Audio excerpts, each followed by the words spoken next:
Okay, I'm going to begin. Hello, good evening and welcome. Let's kick off Women's History Month together, shall we? I'm Tracy Sharp from Sharp Minds and I will be your host for this evening. This session is going to be about 1 hour and it's going to be jam-packed full of wonderful tips about how STEAM businesses can attract, retain and empower women talent. STEAM being science, tech, engineering, art and maths. So this session is going to be informative, practical, and very, very interactive. I've teamed up with some amazing speakers tonight who are also very passionate about making a difference. I am going to be introducing them in just a little second, but first I'd like to talk a little bit about cadence.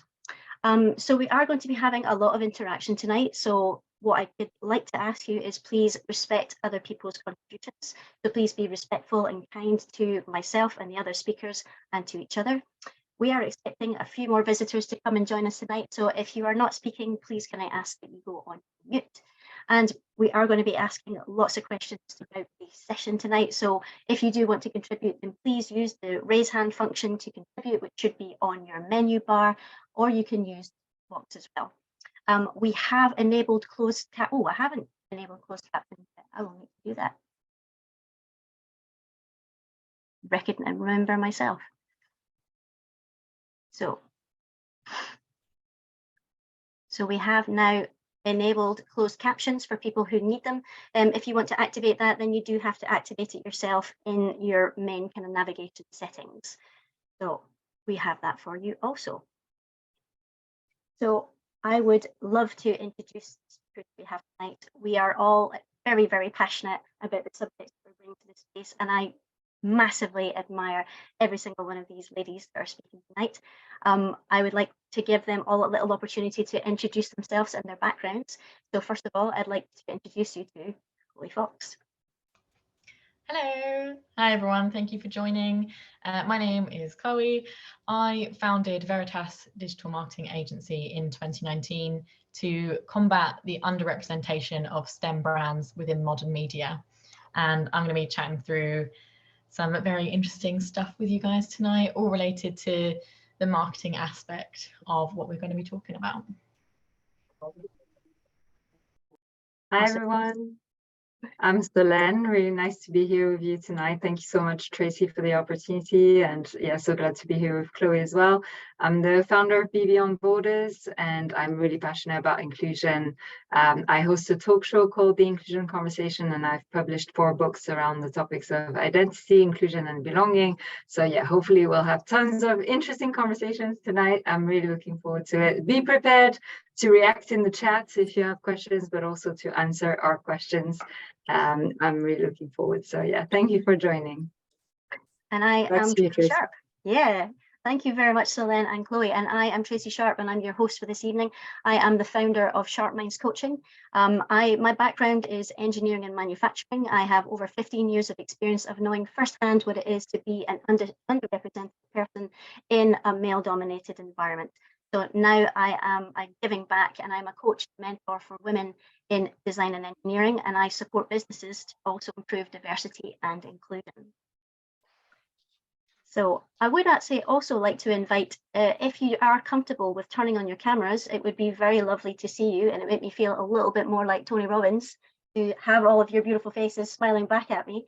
So if you are willing to turn on your camera, please do so. So I just want to cover a little bit about what we're going to be talking about tonight. The first one is going to be about what is really important about improving diversity and inclusion in your business. What are the opportunities for you there? Myself and Chloe and Solene are going to be giving our tips to attract, retain and empower the workforce. And we are going to be talking a little bit about how you could work with us at the end of the session. So I wanted to sort of like just reflect a little moment about why you could be joining us here tonight, and want to say also a massive thank you for taking the time to come and join with us. It's all for a massive cause that we're all very passionate about. So thank you for coming. So you might be here if you are already an ally and you want to just find out more about how you can take positive action for your colleagues or for your business. Maybe diversity inclusion is a key priority for your business in 2023, and you're just really not sure about how to get started.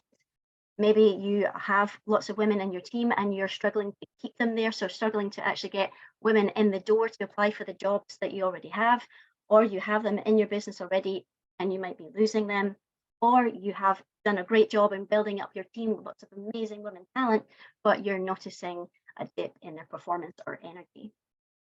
Whatever the reason that you are here, we are 100% behind you, and I'm pretty damn sure that you're going to walk away with something really, really useful to apply in your business or to support people and those around you. So enough about us. I'd love to hear a little bit about you. Where are you dialing in from tonight, and what are you most interested in tonight? Could you just put a little bit in the chat right now? That would be great.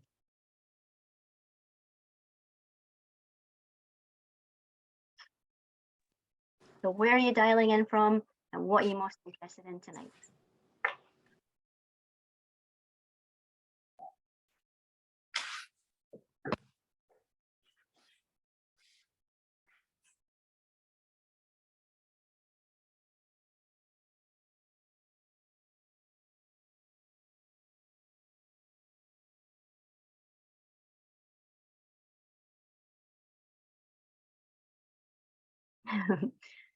Chloe is dialing from the southeast of England, right in the coast. I am dialing in from Scotland today.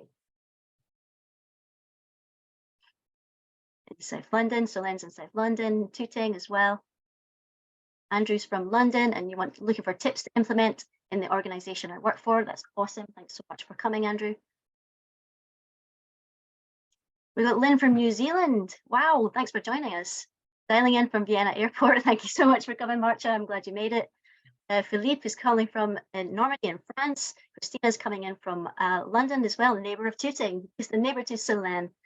Lisa's coming from Gatwick near the UK, in the UK, and Jennifer from the US, from NYC. Thanks for joining, across the pond. Calling in from Bath is Luke. How can I adjust my leadership style to make sure I'm not excluding women in my team accidentally? All leadership books are written by men, for men, except Brene. But I love Brene. Okay, thank you very much. And we have one more. Love to be here. Thanks very much for coming. Southwest, looking forward to hear more on positive action. Brilliant. Okay. So to begin, I wanted to kind of paint a bit of a picture about how are we doing now in terms of diversity inclusion. And I found a number of wonderful statistics that I really wanted to share with you tonight. First of them is for every woman at director level that gets promoted, 2 women directors are chosen to leave their company. And this was a wonderful report written by Lean. It's a report called Women in the Workplace. I strongly recommend you take a look at it. Also, LinkedIn was sharing that recruiters are 13% less likely to click on a woman's profile than a man's.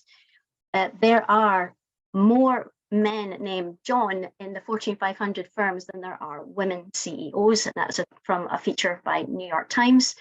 And 50% of women in tech will drop out by the age of 35, and that was given by Exploding Topics. And then lastly, we have also from Lean In that women leaders are about 1.5 times more likely than men leaders to have switched jobs.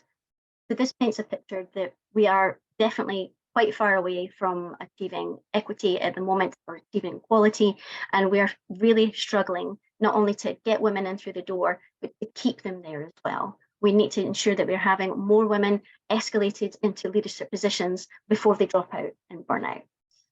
But why is this really important? Like, why are we really caring about this? And so I also wanted to share a little bit about opportunities.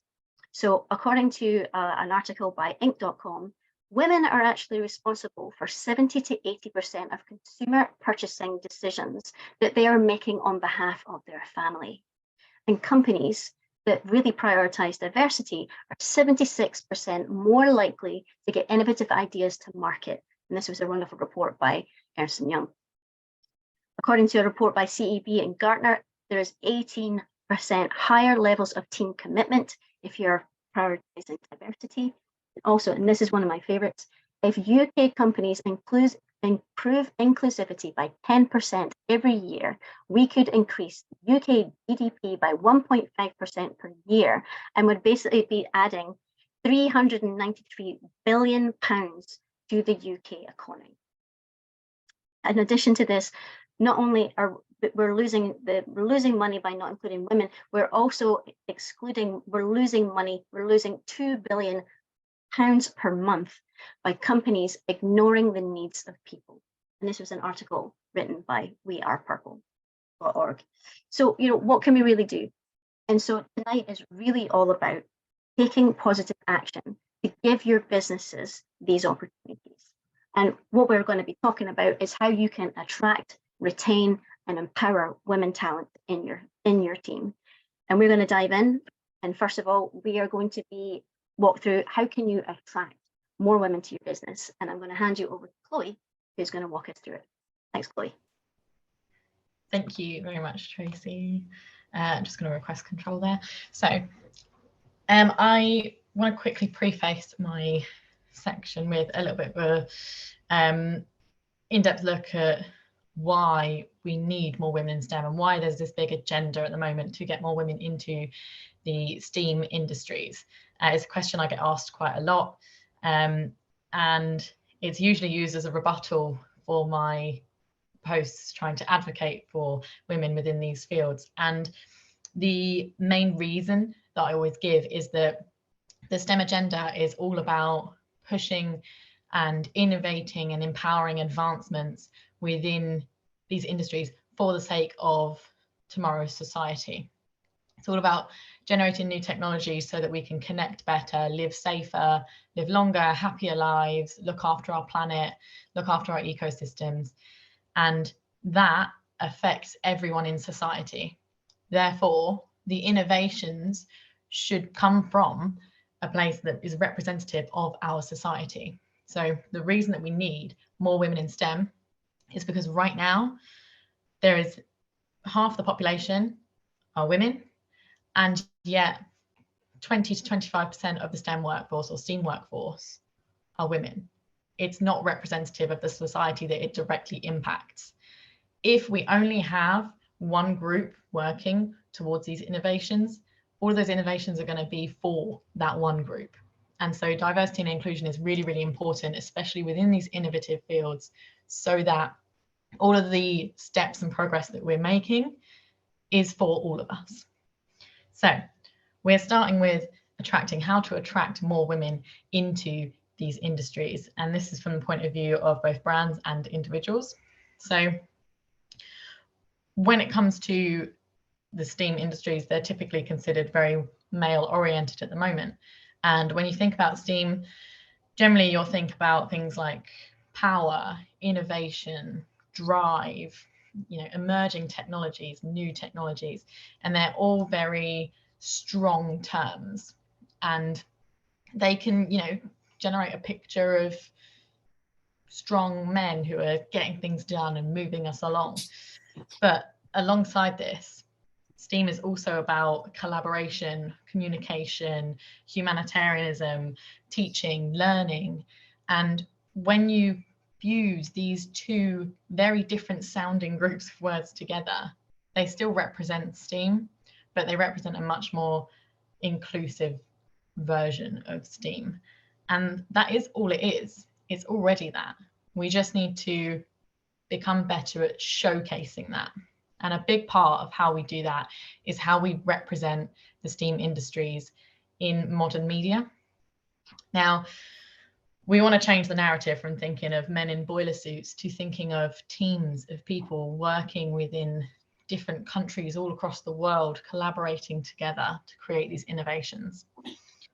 And so a big part of how we can do this is by creating brand communities. Now, from the point of a marketing expert, brand communities are absolute gold dust.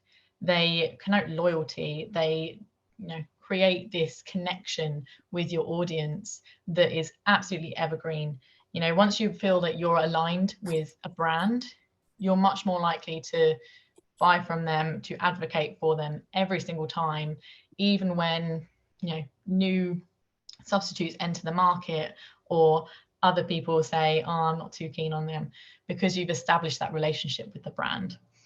And some of the key areas of brand communities and things that make genuine brand communities are having shared values. And this is really important because you have to show who you are, not just what you do. And it has to align with individuals' moral compasses, their personal values and philosophies. And that's why it's really, really important for STEAM brands to be talking about these kinds of things online.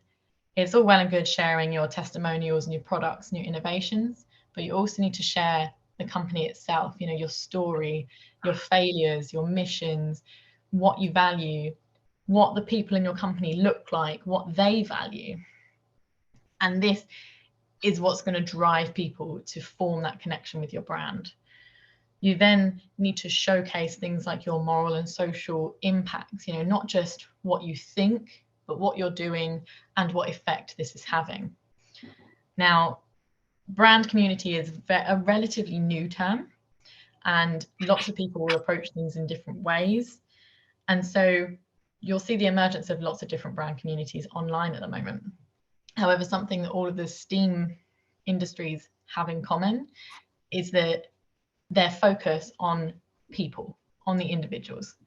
Every single huge innovation that we have today, be it, you know, telecommunications, aerospace engineering, deep sea exploration, has all come from the minds of individuals who have shared their thoughts, collaborated, and then grown it from there.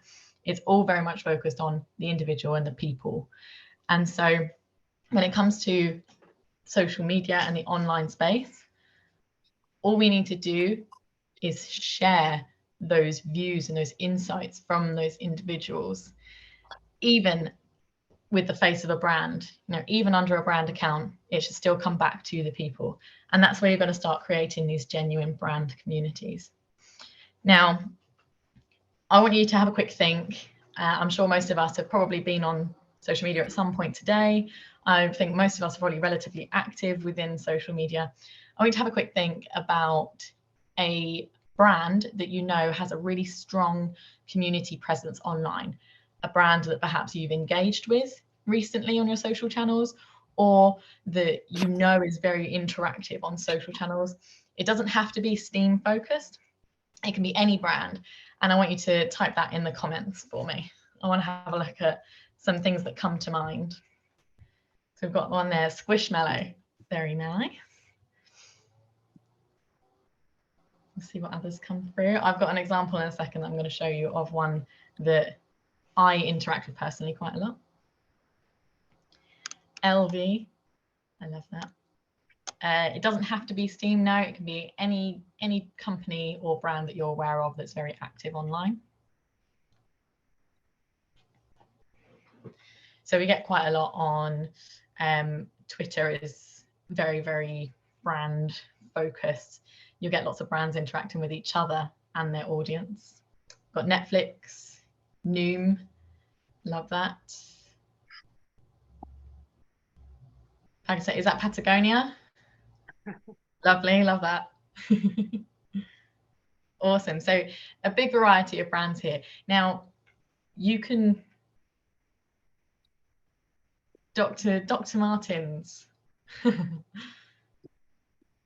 Love that. So the reason that you can come up and think of these brands so quickly is because they've had that level of interaction with you, or you've seen that they're very, very active online.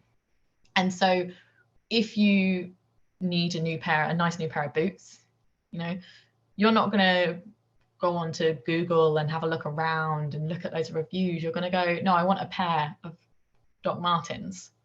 You know, if you want some new Explorer wear, if you want to, you know, look good whilst you're exploring the mountains, whatever it is that you do on the weekends, you're not going to go to Amazon or, you know, have a look at what your friend's wearing. You're going to think, oh, do you know what? I really love Patagonia stuff and I'm going to go there. I myself have built up a very impressive collection of Gymshark clothes, which are very similar quality to many other gym wear out there. But because I like the brand, what they're doing in the space at the moment and the things that they talk about, I'll choose to shop with them. And so this kind of loyalty only comes from feeling like you are part of the community, feeling like you're a valued customer. And that can come from feeling included within the social media presence and brand presence. So inclusion and diversity is a really important point for building brand communities so that everyone can feel a part of what you're doing in your brand. Now, my example,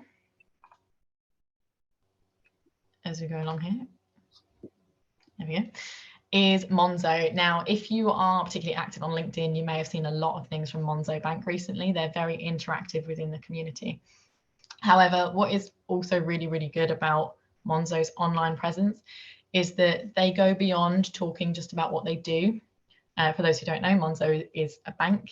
It's an online banking service, and they showcase a lot of what they're doing online in terms of their corporate social responsibility initiatives, their diversity and inclusion initiatives, their employee days and trips and rewards, and employee missions as well. You know, what individual employees have done within the media space recently, or what they've achieved alongside their careers at Monzo. And as you can see here, these are just some of the posts. I didn't have to seek out any of these. This is just some of their most recent posts. And you can see the essence of a true company here. You know, it's not just products. This is people. This is a team. This is a culture, a workplace culture. And that's what you want to show through your online presence.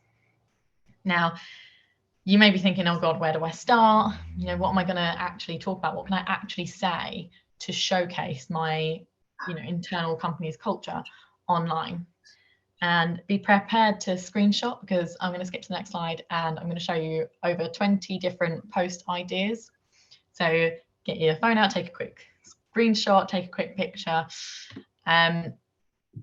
These are all things that you can be talking about that aren't your products. Nothing to do with what you sell. This is all about who you are, who you sell to, what you care about. And these are the kinds of things that people are going to be able to look at and go, wow, I know this company cares about the same things that I do. I know who these people are, and I know that they're going to be right for me when I need that product or that service. They're not going to go to Google. They're not going to compare you against anyone else. They're going to go, these are my people. So I'm coming off now. So if you want to take a quick picture, do it now. Now, one step is obviously attracting everybody. It's telling everyone, you know, this is what we care about. This is who we are. The next step is opening the doors to that. So it's one thing to present opportunities, to have opportunities there. You know, if you say, look, we're not excluding anybody, we just don't get very many women apply. You know, we put out our job description in the same way we always do. We interview everybody. There's no bias involved, but we just don't get many women apply. That should be a red flag. That doesn't say to you, we're off the hook. That doesn't say, oh, women don't want to work here. It means that there is something wrong with the process, be it your hiring process or what you're telling to the outside world through your social media. So I've got 5 questions here that you can ask yourself to determine if the problem is somewhere within your own processes. So the first is featuring women on your socials and website. Obviously, we all know how important diversity and role models are within the online space. The influencer has become a new everyday word nowadays. You know, there's influencers left, right, and center who are literally responsible for the next generation's purchasing habits. And it shows the importance of having people to represent you within a certain space and to advocate for you.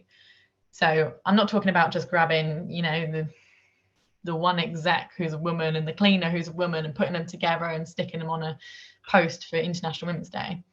I mean, consistently showing your entire workforce on your social media, on your website, on your assets, be it your digital and your physical print assets, to show who you are and who is included within your company, within your team. It goes beyond employees. You know, I prefer the word team because it seems more collaborative and just a bit nicer than staff. Another thing, how often do you share and talk about your DEI and CSR initiatives? So it's one thing to commit to something, for example, to say, oh, you know, we have a non-biased hiring policy, which obviously most companies in the UK certainly do, but do you talk about it often enough? And this can seriously make the difference between, you know, telling people something and having to get them to figure it out. If you reassure people before they even have that question, then they're already going to feel slightly better about applying to a job with your company. You know, if they know, oh, you know, these people are showcasing lots of like minorities, lots of women within their website and their socials, I feel like there's definitely a place for me there. And I know there's not going to be an issue with my disability or my gender or my whatever else it is that they could be worried about, because they already know that that's not something that they need to worry about. Another thing, do you advertise jobs in places where women are more likely to see it? Now, women are more likely to look for job roles on active platforms, places where you can engage and research companies. So this includes places like LinkedIn, and I think it's called Green Jobs, where you can look at the reviews that employees have left for their companies. Whereas men are more likely to use passive sites that give you all the information and then you go away and you apply and that's that, like Indeed, Read, Monday. So you need to make sure that when you are hiring, when you're releasing your job description, you're getting it in front of everybody that could possibly be interested. So, you know, sharing it on your own social medias, on third-party job sites, and maybe even reaching out to women's networking groups, you know, tech networking groups, people within your specific niche who have grouped together in their own place. There's so many groups on Facebook, LinkedIn, you know, recruitment groups. There's just general community networking groups that you can share your job and hiring roles on to show them that this is open to literally everyone. If you are interested, if this fits you, come along. The fourth one, do you actively encourage women to apply by sharing benefits that relate to them? Now, I'll preface this by saying that these are benefits that can apply to everybody in the workplace. You know, maternity policies, childcare vouchers, they're not exclusively for women. However, in general, the main caregiver of a household is normally the woman. And so policies such as flexible working policies and on-site nurseries are going to be a lot more interesting to them. And generally, women will look for the benefits of a specific job within the job description, and they value that a lot, as opposed to us, you know, saying, oh, we're a very innovative company who are looking to make waves in this space. You know, they're not so fussed about that, and they're more fussed about how they are going to be valued within the team and how they're going to be valued as an individual. So include detailed information about your benefits. Don't just say, yes, we have the standard maternity policy and we have childcare vouchers. You know, explain a little bit about what that means. And finally, do you use gender neutral terminology in your job descriptions? So I'm going to go into this in a little bit more depth and talk about gender biased language. It's a very unconscious thing, but it's a really, really interesting topic that can just make you think slightly differently about when you're writing your job description. Now, gendered language, as I say, it can be very subconscious. We're not really aware of it. However, when I say things like dominant, adventurous, driven, generally your brain will conjure up an image of a man. And when I say things like compassionate, supportive, affectionate, the same can be said for women. And this can be why a lot of people think that women don't want to work in STEM and why they gravitate towards jobs within, for example, healthcare and teaching. Because when you think healthcare and teaching, you think compassionate, supportive, affectionate. When you think STEM, engineering, you think dominant, adventurous, driven. And these are very exclusive terms. And because of that, these gender gaps form or widen or become impossible to close because we've already said to them, this isn't for you. You know, you're a woman, you're compassionate, you're supportive, you're affectionate, this isn't for you. When actually these are all very interchangeable terms, but our social bias has determined that we perceive them differently. Oh, I've gone, oh, there we go. Oh, no. When you are writing job descriptions, obviously you're looking for buzzwords. You want people to be able to go, yes, that's me, and identify with that. And so we use terms like, we want somebody to be driven, we want somebody to be a boss, we want somebody to, you know, be a valued member of the team. And although it comes from a good place, we can subconsciously be driving away certain groups. And so it's always best to try to include more neutral language within your job descriptions, like collaboration, team, sufficient. You know, you don't need to be an expert boss, amazing, this, that, and other. You can have sufficient skills in X, you know, sufficiently oriented in X, Y, Z. You know, think about the standard of what you actually require. And I'll go into that in a little bit more detail in a second. So there are some tips for avoiding gender bias within job descriptions. And those are, firstly, to avoid overcomplicating it. So instead of saying, we're looking for a hero or a ninja or a rock star, just tell people that you're looking for an engineer or an analyst. You know, we don't need to dress it up so much because it can exclude people. You know, if someone says, oh, we're looking for a ninja, then I certainly would be like, well, that's not me, but I am an expert in community marketing. And so try not to reduce your expectations, but to think about how you present your expectations. Secondly, try to avoid pronouns. Now, this is a relatively standard practice within the UK anyway. You can't specifically state, you know, we're looking for a woman, we're looking for a man, but you can take it one step further. Many companies will choose to use terms like, you know, we are looking for the candidate will be, the ideal candidate would be X, Y, and Z. But you can take it one step further, make it a little bit personal and say you, we, you know, you would be expected to do this. Your responsibilities would look like this. We value this. It can just make it a little bit more personal. It can help somebody to visualize themselves within that role, as opposed to looking at it from an outsider's point of view. Secondly, or thirdly, include salary and benefits information. As I stated before, this is very valuable to specific groups who have, you know, certain circumstances within their life where they need to know if certain things are going to be available to them. If flexible working is an option, if it's done on a case-by-case basis, if it's something that's available to everybody, you know, if a 4-day work week is available to everybody, if it's an option. These are always good things to include because it means people walk into interviews feeling informed and they can make better decisions throughout the entire process.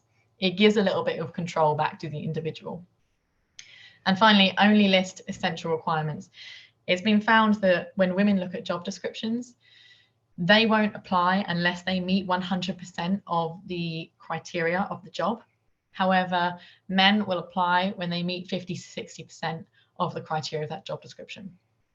And many companies, when writing their job descriptions, will split it into required and desirable traits, responsibilities, skills. However, if you get rid of the desirable section and just go for what you actually are looking for, you are likely to get more people apply who still fit that range of things, and they'll be a hell of a lot more confident about it. Whereas if you keep adding things and adding things and adding things, more and more people feel like they don't quite meet the mark and then may not apply from fear of rejection. Of course, you'd be expecting people to apply without meeting every single criteria. But when you're on the other side of it and you're facing the possibility of rejection anyway, you've got a lot of jobs to apply to and to go through, and you want to keep your options open, you know, you want to keep yourself motivated and try not to get rejected too many times, then you're going to be looking at what you fit best. So try not to exclude people by saying, okay, yeah, we want this and this is what we actually need, but also we're going to add this little bit on because we're feeling, you know, especially daring. So a quick summary then of what I have just said. I've just thrown a load of information at you. Oh, if it's going to let me. There we go. Oh no, sorry, before I do my little summary. So just a quick note here about positive action. So it's all well and good believing certain things. For example, if you are one member of the board of a company and you believe in, equal opportunities, you may think like, we need to be focused on encouraging more women to hire, to apply for our jobs. We need to focus on reaching specific other groups of people and taking positive action, but you're not actually pushing for that change, then it's not going to make a difference.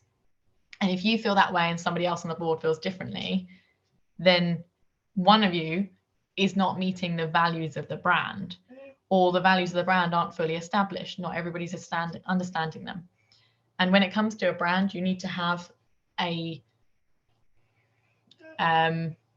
what's the word I'm looking for? You all want to take the same approach.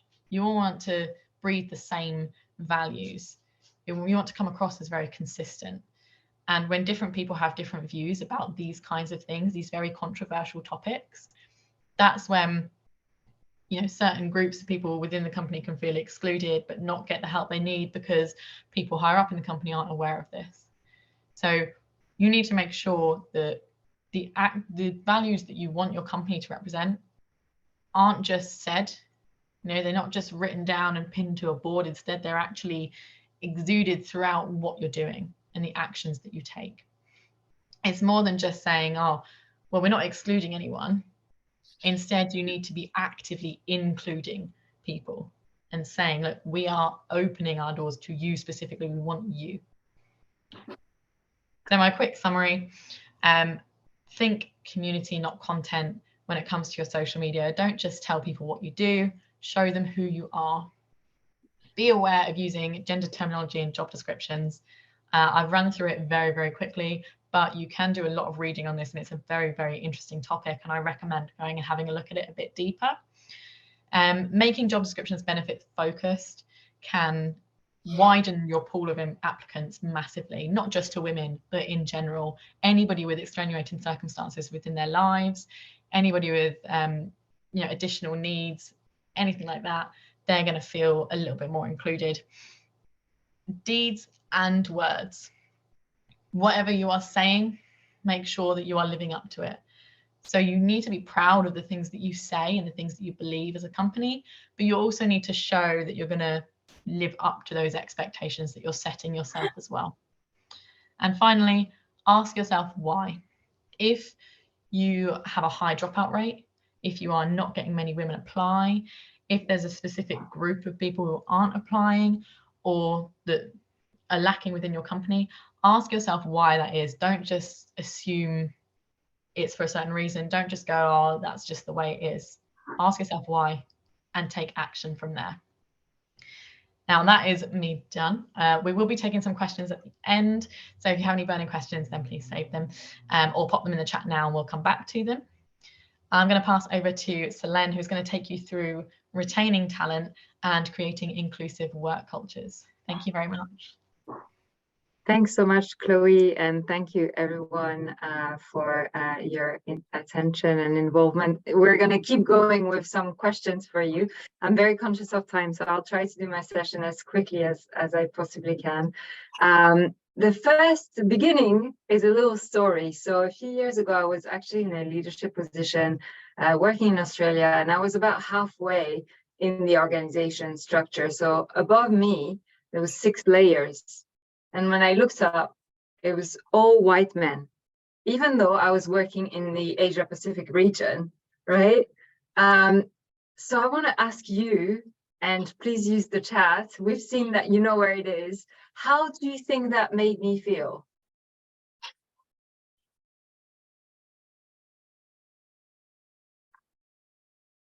Everyone is finding their way to the chat. I can sense it. Like you weren't going to be able to move up, out of place. Absolutely.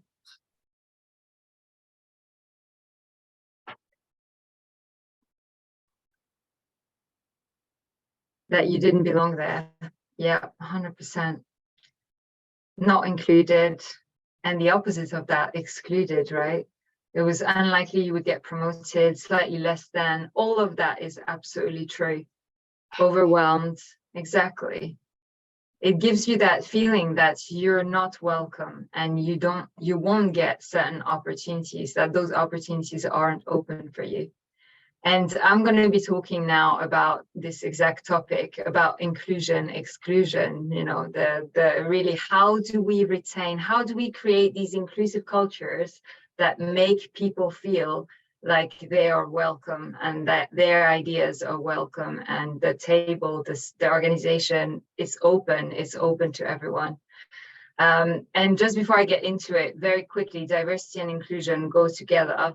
And I often put it this way because I find it helps me understand. Diversity is about counting people, is about figuring out what people from different communities are there in the organization. Inclusion is about making people count, and belonging is about it making people feel like they count. Hence, therefore, they can bring their whole selves to work. So we can have the case in that sense, if you think about it this way, we can have cases where organizations might have diversity without inclusion. And that might look like, for example, you know, a team, lots of different people, seemingly different people. But because we don't have inclusion, either people who are different will adapt to fit in and merge into and look like everyone else, or they will end up leaving. And so we won't retain that diversity. Organizations can also have inclusion without diversity.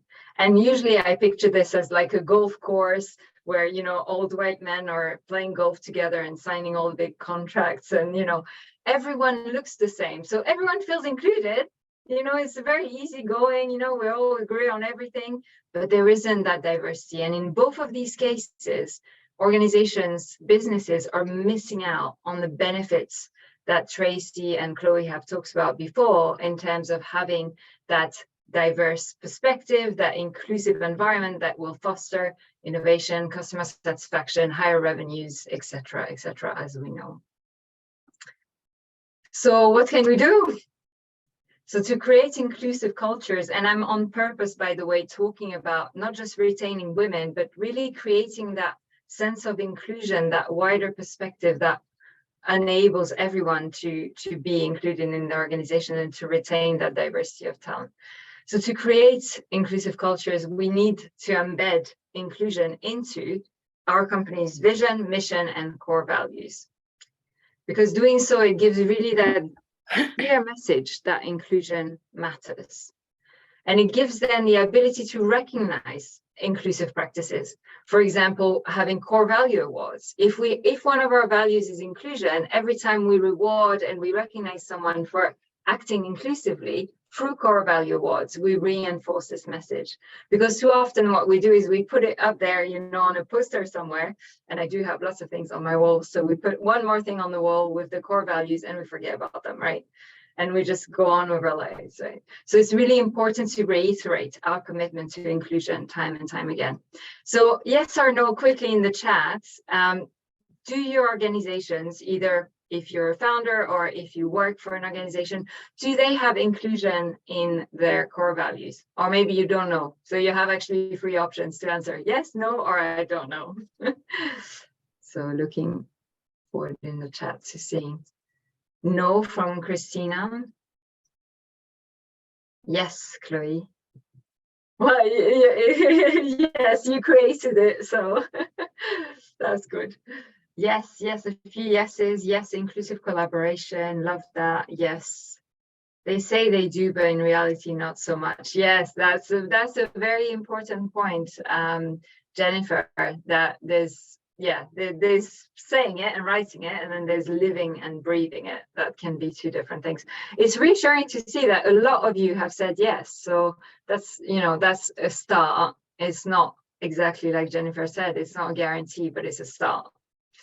And so if inclusion is part of that big picture as a start, and if it's not, let's put it in there, you know, note to management, like send an email tonight, say, hey, can we add inclusion? Once it is, then how do we embed it throughout the organization, right? Because it's one thing to put it on the values and the vision, how do we embed it? And that's really a matter of co-creation. At least that's what I believe personally, and that's what I would like to convince you of in this slide, and hopefully you'll agree. I think culture belongs to everyone. Often we point to the leaders, and it's true, leaders matter so much in setting the tone and, you know, in committing to inclusion and saying this matters to our organization, and, you know, this is at the center of our core values and our vision. And they do have an influence for sure because of their position in terms of what is the culture in the organization and throughout the organization.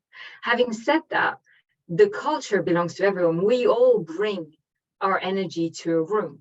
For example, when you're having a meeting, if one person is like sitting like this, going like, rolling their eyes, you know, I do that sometimes. We're all guilty of that sometimes. Whoops. Sorry, team. That happens, right? That will have an impact on the overall energy of the meeting, of the room. And therefore, if it's ongoing, on the general culture that we work in. And so in order to really embed that inclusive culture, we need to first look at the current state. How inclusive are we today? And that's doing things like, it might be an anonymous employee survey around inclusion, or it might be part of the overall survey for employees. It might be focus groups that we might run with different people at all levels and in all different specialties around the organization. Or it could be also discussions with employee network groups. You might call them with different names, diversity and inclusion champions, whatever it is that you call them. They're a great resource to understand how inclusive are we right now. Then we can develop a future state. Where do we want to be? And that's co-creating with lots of people, again, at different levels of the organization, in different departments. What could, if our organization, if there was no limits, if our organization could be as inclusive as possible, what would it look like? And then we can draw this roadmap between the current state and the future state on how do we get there? What kind of actions can we take? And in an ideal world, I would say everyone in the organization then has a diversity and inclusion related goal in their personal development plan or in their OKRs, or again, whatever it is that you call them in our organization, to help drive that agenda forward. And because culture belongs to all of us collectively and also individually, and what we bring to it. I have another question for you. So if, say, you were being asked to co-create the inclusive culture in your company, how would that make you feel?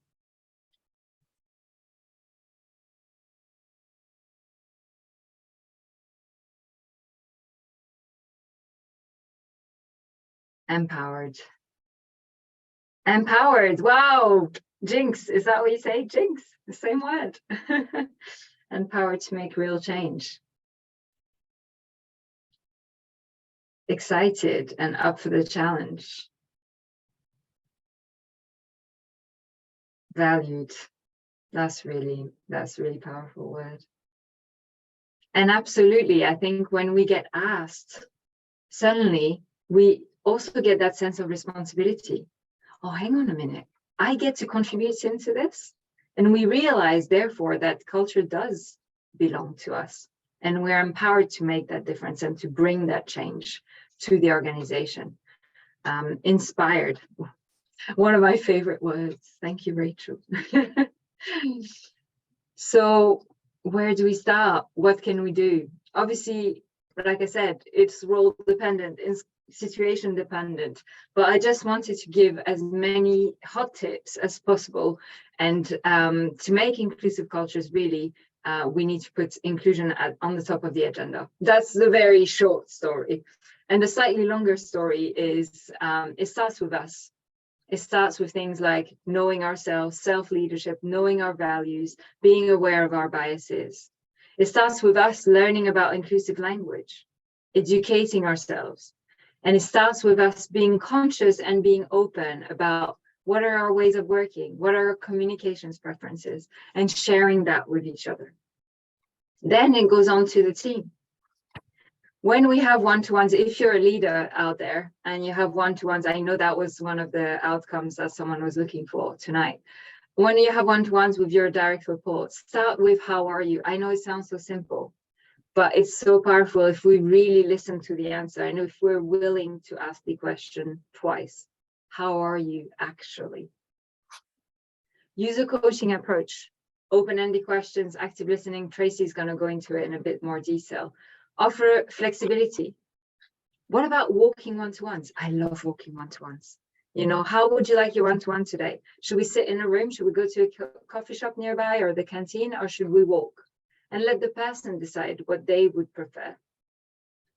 Or also, rather than or also, talk to your team members about their aspirations in their role, but also beyond that. And it might be outside the organization. That's okay. How can you support them? This will enable much more of an inclusive feeling, but also a performance, motivation. You will see the impact, I can guarantee it. And finally, when it comes to the wider team, if you're managing an organization or a bigger team, how do you build trust? How trusting are people together, individually, collectively right now? And how do you build that trust? One very simple tip, and I know people, like when I talk about this, they go, that's too simple. Surely it's not that simple. It really works. Start every single team meeting with a get to know you question. Can be really simple. What's your favorite color? What's your favorite travel destination? Actually, Rachel can testify to this. She's in my team. I introduced this in the team that I work in right now. I introduced this in meetings, and it's incredible how it just changes. People get to know each other a little bit more personally, but not too personally, you know, it's not too personally. Oh, Rachel, thank you, Rachel. So try it and see what happens. You can also look at introducing socials, optional socials. I used to run TED Talk Thursdays, for example, where we would watch a TED Talk together and just discuss what did we learn, how does it apply to our roles. And if you're looking for something bigger and broader, you could do something like a new leader assimilation. And if you're interested to find out more about that, please reach out. So I'll finish on just a few things, not like to make sure not to forget. Gender isn't binary. I know we've talked a lot about how to make women feel included in the workplace, and this is really important, of course. I just wanted to emphasize that we need to think about everyone, because there are people that identify as non-binary or as in between gender. It's a spectrum. So how do we make everyone feel welcome? And that's by creating that inclusive culture that I've been talking about. Also, intersectionality is key. We all sit at the intersection of different identities. That's the term coined by Kimberly Crenshaw. If you haven't heard of it, I invite you to have a look at it. So how do we make everyone feel welcome? For example, yes, I'm a woman. I'm also a foreigner. I'm also neurodivergent, as well as I have privilege because I'm white and I come from a comfortable household, etc. So being aware of our privilege and also of our marginalization and inviting individuals to come as a complex set of different identities is key in creating inclusive culture. And finally, might seem odd because I'm talking about retention and you're like, what is she doing? A level of turnover is actually healthy. If you have zero turnover, it could mean that people are just sticking around because benefits are, you know, not too bad. The boss, not, yeah, it's all right. You know, I just stick on. The pension's great. I'll just wait it out, kind of thing. So you could have a culture that ends up being, you know, not the most productive and happiest place. So as some level of turnover, and you can find out what's the average or what's the kind of in your industry, you know, is healthy. It's okay. People move on. People, you know, need sometimes to have a different role in a different industry. So I think it's about being open-minded to that and not sticking to, oh, it has to be zero. We need to retain absolutely everyone.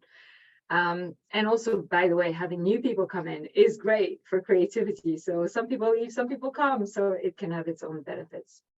And I was going to ask you what is one thing on this list of all the tips that I've shared with you that you're going to take away from today, but I know we're going to do that at the end. So I'll hand over to Tracy.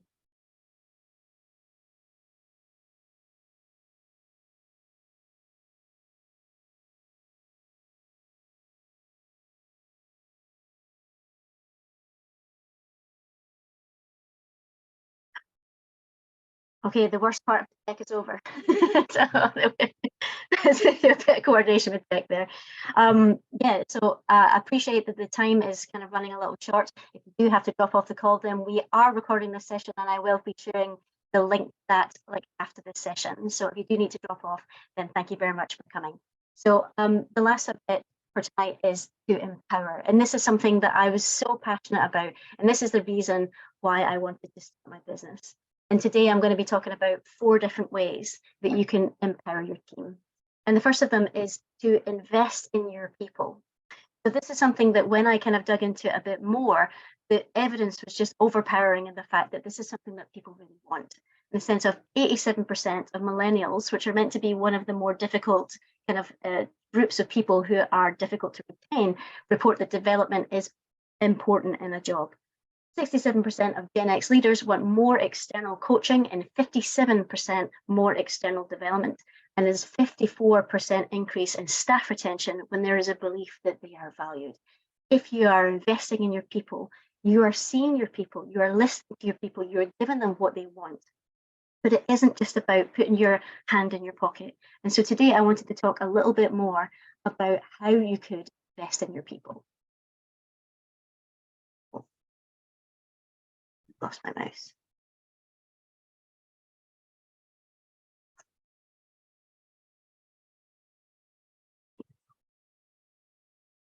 So the first way that you can invest in people is very much closely related to what Solene is talking about, and it's self-awareness. So what you could really do is to be an inclusive and empowering leader. You have to understand what assumptions you are making and what biases are impacting your actions. So we all have biases. If you're saying to yourself, well, I don't have biases, that isn't true. We all have biases. A bias is something which manifests because the brain actually, because it's trying to take in so many different pieces of information at one time, basically we create these shortcuts to help kind of compress this information and distill it down into much smaller and much more manageable levels. Therefore, these shortcuts that our brain creates manifest as our biases. Therefore, we all have them. So if you're starting to think, well, how can I really start to think about my biases, especially because a lot of it will be unconscious, is to first ask yourself, what are the assumptions and expectations that you're placing on yourself? Like, how are you expecting yourself to show up right now? How are you dividing your time into one-to-ones or face-to-face time with your team? And who are you giving opportunities to? If you want to take the time, then it's probably really good to actually discuss this with a mentor or perhaps your manager to really help you get more aware of how you are actually behaving so that you can make conscious choices. The second thing that I want to talk about is time, because everyone forgets that actually managers are responsible for people. And it's not only just about the deadlines and it's not just about the projects, but you need to actually spend your time one-to-one with your team, because then you're going to be able to listen to their aspirations and their dreams. How can you empower your team if you don't make the time to listen to what they really need? But of course, there's the flip side of that. And if you are spending too much with your team, then one of the worst things that disempowers people is micromanaging, because this is an indication of a lack of trust in the abilities of your people, even if you have hired them to do that in the first place. One of the most empowering things that you can do is to give your team autonomy and their own accountability for their own actions.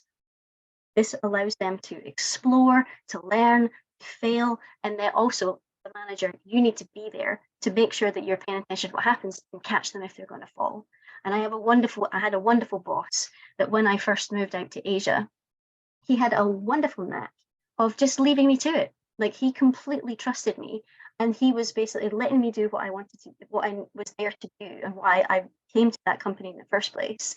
And he was paying attention to what are people talking about on the emails, what is the general chatter in the office, and he would only really come to my desk. Sometimes I wouldn't hear from him for like maybe a couple of weeks, and he would ask me the perfect question at the perfect moment. And most of the time, 99% of the time, I had not thought about what he was actually bringing to the table. So not only was this was so empowering for me, because not only was he leaving me and trusting me to do what I was meant to be doing, but he was also looking out for me and continuing to guide and mentor me. This is one of the most powerful things that you can really do. And of course, as Solene mentioned, I couldn't be here unless I was going to mention a little bit about coaching and mentoring. So many people they're just sort of waiting to be told what to do. And actually, it becomes a bit of a surprise, maybe a bit too late in life for some people, and I include myself in those people, about the fact that for you to really kind of take charge of your own career trajectory, you have to make these decisions and take action for yourself. Coaching and mentoring gives that space for people to actually properly think about what it is they want to do and give them the tools and techniques to figure out what to do, what's next. So according to statistics, I'm going to use my notes here on this one. According to the statistics of the Institute of Coaching.org, 80% who receive coaching report an increase in self-confidence, 70% benefit from improved work performance, relationship, communication skills, and 86% of companies recoup their investment on coaching and more. And choosing a mentor that might share something with you, so whether that is like sexuality or gender or race or religion, actually helped also, because that gives that sense of belonging, and that you can have someone who's shared that journey and you can share ideas, and it inspires and it actually improves representation to have mentorships in your business. So it is totally possible to have coaching and mentoring inside your own business, but to kind of adopt a kind of more kind of pure coaching approach, you need to ensure that you separate yourself from the end outcome, because you might coach and mentor someone and eventually the end outcome might be it's better for them to actually leave the business, because as Solene had mentioned, like a part of you don't have to retain 100% of your staff. It is very natural for people who want to leave. So if you're being like a pure coach or a mentor, you have to kind of disengage from that. And you have to also remove your own agenda from this. You shouldn't really be steering for the company or for your own agenda. It's got to really be for the person. And you have to kind of make sure that you remove all judgment, because this is such a key part of coaching, to really ensure that people are going the right direction, which is right for them. And of course, external training. If you're adding external training, you're giving these people what they really want. It obviously adds to the skills. Obviously, it boosts the efficiency of the team. It boosts morale of the team, and it increases retention. And I know, like, yes, okay, it's a really bad time. It's 2023. We are in the middle of a recession. But actually, if you spent the money to actually retain the people in your team, it will be less expensive than the cost that it would be if you lost some really good talent. According to statistics, it's actually costs 6 to 9 months of an employee's salary to replace them. And that comes from the cost of recruitment, the cost of retraining, and the lost cost and time to bring someone new into the company. Now, I have to talk about allyship, because, like, for me, as a woman in an engineering kind of background, I was completely surrounded by men, and I would have never have gotten to the point in my career that I did without allies. And this isn't just about men supporting women. This is people supporting people. And I really wanted to sort of share some of the aspects of what it means to be an ally. And my first story is something that comes from me. And this is that for women to be really empowered, there needs to be less assumptions and opinions. And I've had some wonderful advice given to me in the past, but it was so covered in the opinion of someone else that has of what I should want, what I can do, and where I am at in my career. Now, I want to give just one example. It's a particularly strong example. But basically, as I mentioned, like, I lived in Asia for a few years, and I actually got a secondment for a company that I worked for. And basically, I put myself forward to ask for a secondment, and one of my colleagues, a male colleague who lived in China at that time, said to me to my face, "You shouldn't move to China because you're a woman." Now, the end of the story is that I did eventually move to China anyway, but what I really wanted to share was the fact that I was putting myself forward and being courageous, and it took me like 6 months to pluck up the courage to ask, and my dream almost ended there. And what I want to sort of share is that just because something is difficult doesn't mean you shouldn't do it. And this person's opinion was not only that me as a woman, I would not be able to do it, but my Chinese colleagues would not be able to handle it also. And so just because you think something might be difficult doesn't mean that it's difficult for others. So as a leader, people are going to ask you your opinion, of course. But if a woman is basically being incredibly vulnerable, trying to do something courageous, what is really important is to say, how can I support this person? We are in, as I mentioned at the beginning of this session, where we are now, we are going to need more women to do bigger and scarier things. And therefore, if someone is going to be willing to do something that no one else is doing, we need to celebrate. And as an ally, you need to ask yourself, how can you support more of that? So I also want to talk a little bit about the circle of trust. Now, the circle of trust is something that I did in my career also. And it was basically like the formation of one-to-one relationships with a number of people in my team. Now, this was something that I built up over a long period of time. I basically just got to know people. I got to make sure, like, I got to know them as a person, and we would have like kind of conversations. And I really took the time to build this trust and to build these relationships. And how it benefited me was to basically speak up courageously in meetings, because I would take the time to talk to my circle of trust outside of meetings, share with them what I was going to talk about. And then basically I would know that if I was in a meeting and I had something to share, that basically I had my circle of trust to support me. And if I said something, and generally, if you are like a woman in a sea full of men and you're the person that's putting your hand up and saying something different, it is so important to have your first followers, and these will be your allies. So if you are an ally, then the important thing is if you see someone starting to build her own circle of trust, join it and support her. And obviously the part after that as well is be consistent. So if you are going to be an ally, then it needs to be something that is a long-term commitment. So basically not whenever it's easy. There's going to be moments where, like, you know, if you're the only woman at the table, people are going to drown you out. People are going to mansplain to you or talk over you.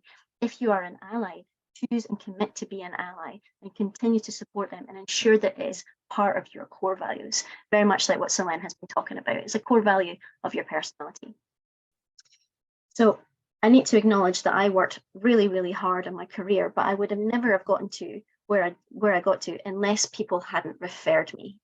So basically, according to a LinkedIn survey, women are 26% less likely to ask for a referral. Therefore, if there's a space in your company that could be filled and you have the perfect colleague that happens to be a woman or happens to be someone that is an underrepresented group, put them forward. We need more people to refer them and empower them. And also, if you have a team, are you rewarding and recognizing excellent performance? Very much, again, like yes-anding what Solene has mentioned. Like, if you're going to build this inclusive environment, if there's someone there that is really, really supporting and encouraging that, and that she's not being, or they're not being asked to, then please ensure that you recognize and reward that. Because if you are just going to be promoting people that are working 16 hours a day and using toxic behavior to get the job done, what does this say about what is acceptable for you in this particular business? So if you are rewarding people that is going out of their way to encourage DEI initiatives, who are welcoming people, who are empowering other people, then you can empower them by recognizing and rewarding them, because not only will it empower that person, it will empower other people to do something the same, and that will be like something that will propagate as an inclusive culture.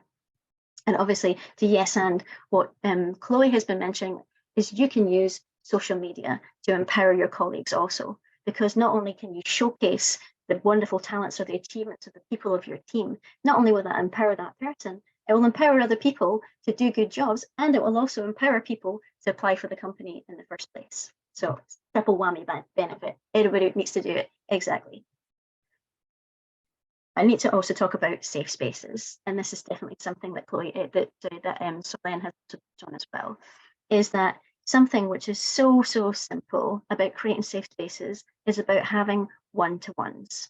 And so I wanted to sort of share a story that I had a boss that he was one of the only bosses that regularly made one-to-ones with me, and we would go out for a coffee. So he would always elect to leave the office and go out for a cup of tea together. And in that time, we built that trust with each other. And he would ask me how I was. And in that safe space, I was able to ask for a promotion, a pay raise, and a secondment. So if you create that safe space, then people will ask you for what they want. And my last couple of points are, so one, if you have a big business, then definitely encourage the use of employee resource groups in your business. So these are sometimes called ERGs or affinity groups, because if perhaps someone in a particular department is feeling very underrepresented, then having an ERG basically opens up the possibility to exchange ideas, to basically sort of share problems, and basically also have opportunities to find people to network with and also to start mentorships with. So if you are there, if it's a big business, then please encourage people to join or to start ERGs. Or if you have a small company, then is there a way that you can actually support the sponsorship of some people in your team to join external bodies? So this might be like Society of Women Engineers, like or IMechE, or SNETs, or Women Who Code. And this gives an opportunity to, obviously also as well, to allow women to network, to share ideas, to be trained, and to be generally encouraged, because sometimes it's very difficult to be outnumbered. And my last point is, we are all responsible for empowering ourselves. I've had wonderful allies. I've had people create safe spaces for me, but ultimately the best results that I ever got from my career was because I asked for what I wanted. I've asked for projects. I've asked for pay raises. I've asked for promotions, and I've asked for secondments. But the important thing is that you need to figure out what you want first, and then you need to ask for it. I was at Bath University very recently, and a student put up her hand and said, "How did you have the courage to ask for what you wanted?" And I replied, "Because I didn't for 10 years and nothing had happened. And I had basically waited for someone to notice me and waited for someone to give me that shot. And it never ever happened. And I watched people that were my peers basically get more opportunities in front of me. And so it took to that point for me to realize, actually, if I don't do anything, then nothing's going to happen." So we're all responsible for empowering ourselves and asking for what we really want. So if you have a little second, then please grab your phones and take a screenshot of this. This is a bit of a summary. If you do want to watch this on the replay, then you can. I'm just going to keep it for just a little second. And then I want to hear from you, lovely people. Thank you so much for your patience and staying much later than planned. Sorry, this was so action and information packed that we've ran over time, but so thank you for sharing. Thank you for staying. But I really would love to know, what positive action will you be taking in your business starting now? Please share in your chat.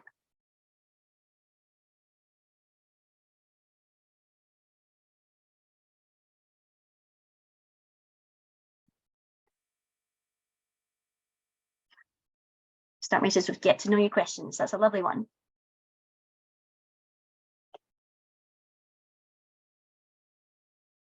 No problem, Lisa. Thank you for joining. Be a stronger voice for DEI and make sure there is action, not just talking. Excellent, yes. Using neutral language on blog posts, yes.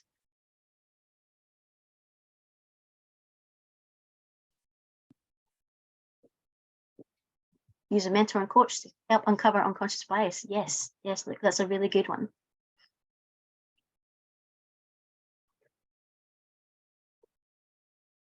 Looking within to what inclusivity means to me as an individual. Yes, Chloe.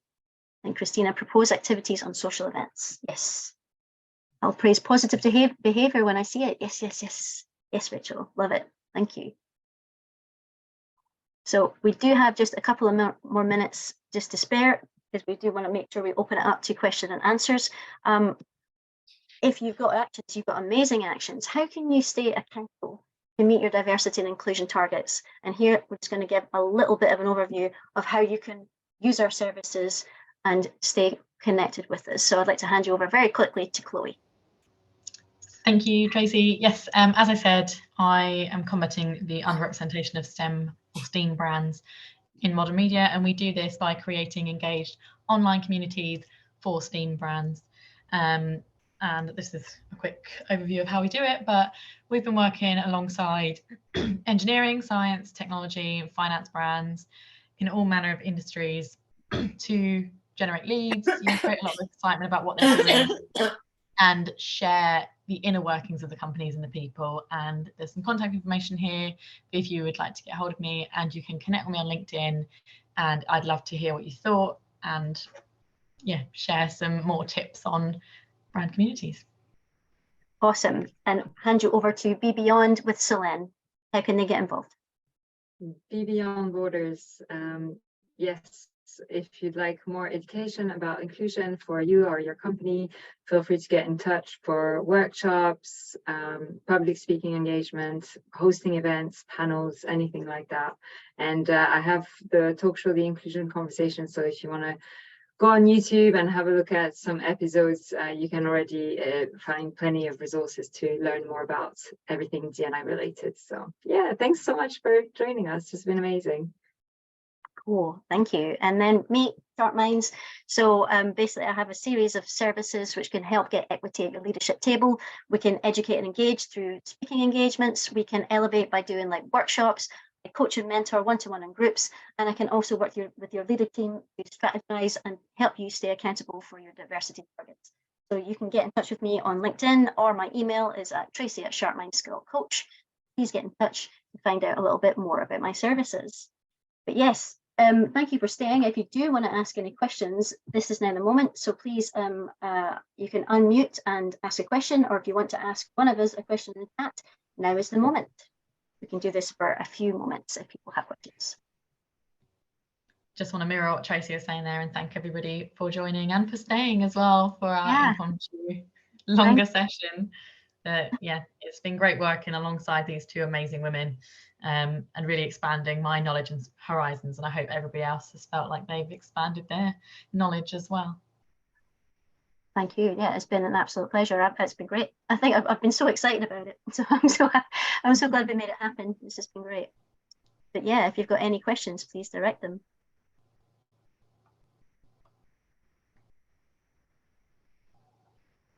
Oh, lots of love in the chat. That's really awesome. Yeah, lots of love. Thank you so much. Thank you for coming. It seems we might have thrown so much information at everybody that there's like, oh, I can't form any questions right now. We've covered everything. Maybe there's no questions because we've covered all the ground, basically. We're just that good. Okay. If there's no questions, then I think I'll say a very, very big thank you for everybody for joining, for everybody for staying, and also for Solene and Chloe for offering up your time and also like your support and all this wonderful information. So thank you very much. This has been recorded and it will be uploaded if you wish to watch it another time, or if you want to share it with someone else. So thank you very, very much for your time, and a good evening, good night. Thank you. Thank you so much. Thank you. Thank you, everybody. Thank you. Bye. Bye. Yes, it is possible to share the recordings with your team.